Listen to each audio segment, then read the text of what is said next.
Здравствуйте, друзья! В эфире Геоэнергетика Инфо. С вами Радайкин Максим и мой сегодняшний собеседник Александр Фролов. Здравствуйте! Здравствуйте, здравствуйте. ЕС подсел на американскую газовую иглу. Она оказалась хуже российской. Раньше Россия занимала порядка 50% трубопроводных поставок газа в ЕС. Сейчас США уже поставляют более 60% СПГ, и пути назад нет. Пошлины Трампа завершают деиндустриализацию Европы. Александр, пожалуйста, прокомментируйте данную интересную ситуацию.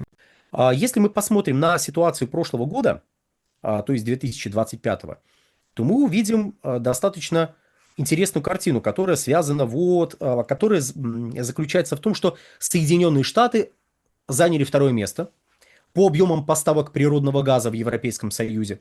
На первом месте все еще Норвегия. Норвегия, которая стандартная шутка стоит так, меня тут нет, не надо на меня смотреть, я просто поставляю газ. Норвегия поставляет около 100 миллиардов кубических метров в страны Европейского Союза, в целом она экспортирует где-то 120 миллиардов кубических метров. В общем, Норвегия в этом плане ничем не выделяется, ничем не отличается от Норвегии образца там 15 года, там 20 года. Норвегия поставляет примерно одни и те же объемы. Да, они немножко колеблются, но колебания не столь существенны. И Норвегия сейчас на первом месте. Раньше она была на втором после России, ну теперь на первом.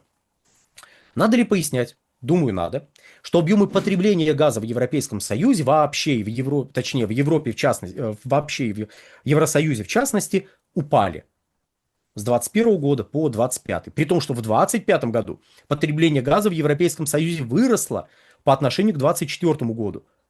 Но если в 2021 году Евросоюз потреблял где-то 415 миллиардов кубов, то по итогам 2024 года этот показатель составлял примерно 332-334 миллиарда кубических метров. По итогам 2025 года мы увидим, ну, если посмотреть на предварительные данные в месячном выражении, тут тем более еще недавно, буквально на днях, вот на этой неделе, когда мы записываемся, форум стран-экспортеров газа свою статистику опубликовал, и там мы видим, что да, действительно где-то на 6-6,5 миллиардов кубов потребление газа в Евросоюзе выросло, но что это означает? Это означает, что оно подошло к отметке, ну, около 340 миллиардов кубических метров. Примерно. То есть это все равно где-то на 75 миллиардов кубов меньше, чем в 2021 году. На 75. То есть если было в 2024 году 334, а тут 340 примерно, то это все равно меньше, чем 415. Притом заметно меньше. И вот эти 75 миллиардов кубических метров разницы, это то, что раньше поставлялось из России. Вот таким нехитрым образом заместили значительную часть российского газа. Но когда мы говорим «заместили», мы тоже попадаем в некоторую, знаете, логически-филологическую ловушку. Потому что, ну, как-то вот подразумевается, что если заместили, то это какое-то разумное действие. Но нет. Вот это замещение нужно брать в кавычки и подчеркивать, что происходило оно только под давлением высоких цен. То есть цены были высокими, потребление под давлением цен падало, а в 2025 году после некоторой нормализации оно стало увеличиваться. И тут, да, Соединенные Штаты более 80 миллиардов кубических метров поставили, а в страны Европейского Союза. Ну, значит, что? Значит, они захватывают европейский рынок. Тем более в 2024 году из Соединенных Штатов было поставлено где-то там 51 миллиард кубических метров. Тут 83 примерно, там 51. Ого, какая разница? Это что? Это, ну, очевидно, американцы захватывают. А как это еще можно трактовать? А давайте предложу, как это еще можно трактовать. Но для этого нам надо посмотреть не в разрезе 25 год против 24, а хотя бы за несколько лет посмотреть динамику. И, о чудо, мы обнаружим, что в 24 году из Соединенных Штатов было импортировано примерно на 11 миллиардов кубических метров меньше, чем в 23 году. Да, прирост в 25 году компенсировал вот те выпадающие объемы, ну, как бы, вот эту разницу между 23 и 24, и даже значительный прирост обеспечил. Но вот даже вот эти 3 года, статистика за эти 3 года подчеркивает, что объемы поставок из Соединенных Штатов не растут линейно. А что происходило в 25 году такого интересного, что могло заставить потребителей в Европейском Союзе увеличивать закупки в Соединенных Штатах? Собственно говоря, первую вещь я уже назвал. Рост потребления. Вот эти 6,5 миллиардов кубов где-то надо было взять. В Норвегии нет. Они поставляют столько, сколько могут, больше не могут, нет. В Азербайджане тоже нет. В Алжире нет. В России ой. И тут мы приходим ко второму обстоятельству. В 2024 году импорт газа из России рос по отношению к 2023 году. Из США снижался, из России рос. Друзья, YouTube блокирует. Возможно, наш канал следующий, и это видео последнее. Подписывайтесь на наш телеграм-канал Геоэнергетика Инфо, ссылка в описании и закрепленном комментарии. Подписывайтесь прямо сейчас, чтобы не потерять нас. Не ждите окончательной блокировки YouTube. Но в 2024 году с окончанием 2024 года закончился срок действия контракта на транзит газа через территорию Украины. Выпали около 15 миллиардов кубических метров. Около. Там в реальности величина немножко другая, но я округляю, вот 15 миллиардов кубов примерно. Частично это удалось компенсировать за счет увеличения поставок через турецкий коридор. Поставки через турецкий коридор в 2025 году, российского газа, разумеется, в страны Европейского Союза. Поставки по турецкому коридору были максимальными за всю историю наблюдений. Но это прирост, который, в несколько миллиардов кубов. Прям небольшой прирост, небольшая компенсация, минимальная по сути. А значительный объем все равно выпал. Вот эти там примерно 15 миллиардов выпали. Что делать?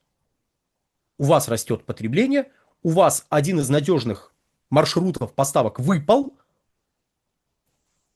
Вам надо закупать газ где-то еще. Кстати, а сколько мы сейчас с вами, по сути, насчитали дополнительных объемов, которые нужно было получить странам Европейского Союза? Давайте, 15 плюс 6. 21. И тут еще одно обстоятельство. Соединенные Штаты и Китай. Китай в 2024 году импортировал из Соединенных Штатов примерно 6 миллиардов кубических метров газа. В сжиженном, разумеется, виде. А тут торговое противостояние, взаимные пошлины. И везти газ из США в Китай стало невыгодно. С учетом того, что вам надо заплатить дополнительную пошлину, и, соответственно, вы можете просто в минус выйти. Или, по крайней мере, вы будете получать денег меньше, чем при продаже газа из другого источника на рынке Китая, или чем при продаже этого газа, который вы берете в Соединенных Штатах на каком-нибудь другом рынке. Например, в Европе. И кстати, кто продает газ? Кто продает американский газ?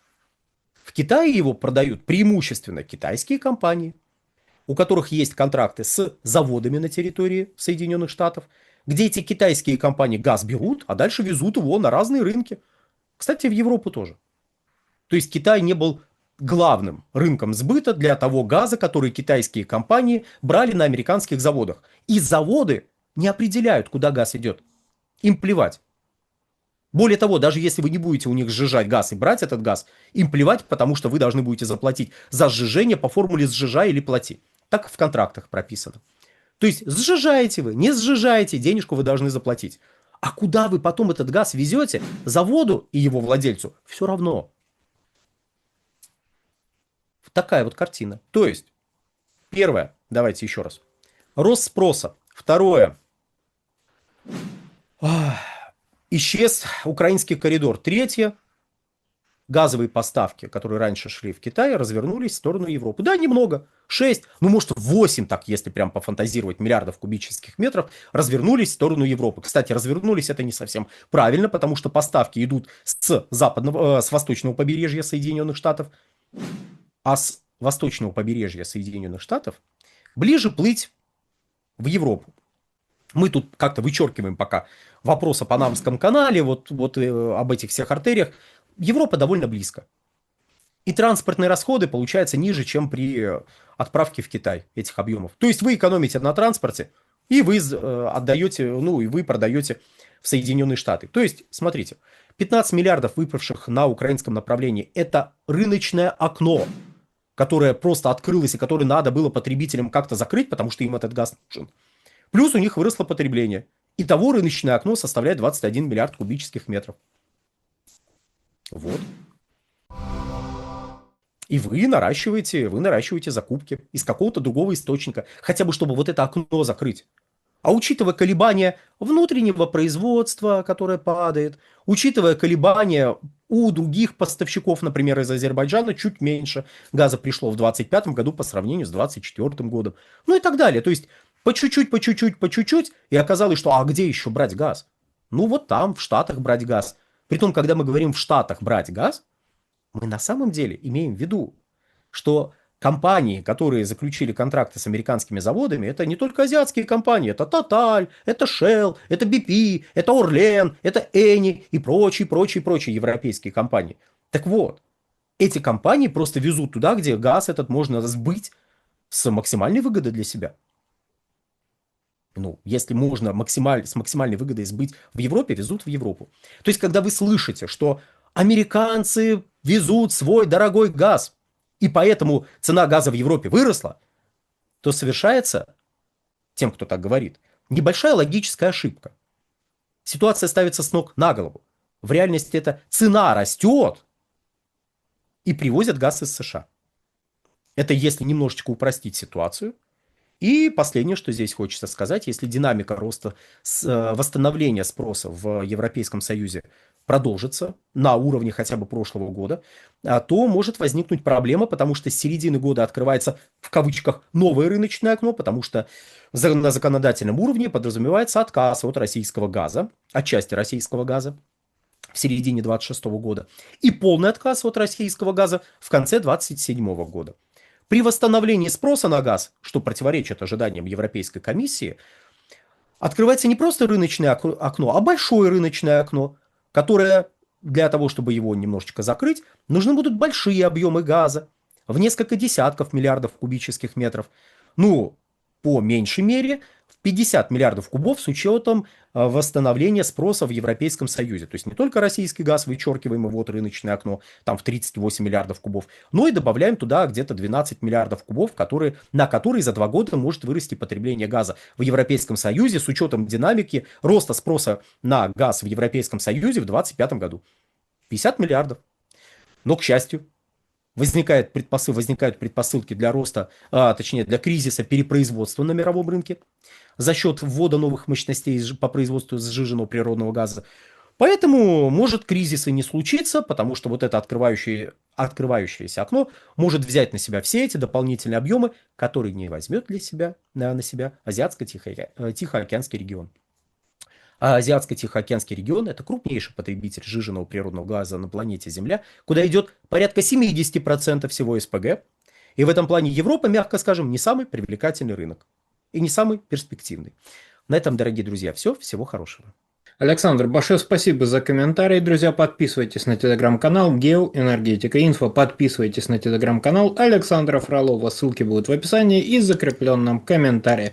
Там же будут реквизиты для желающих финансово поддержать наш проект, чтобы мы и дальше также бодро вещали на всех площадках без монетизации, исключительно благодаря вашей финансовой поддержке на Sponsor.ru. Спасибо, до новых встреч. Всего хорошего.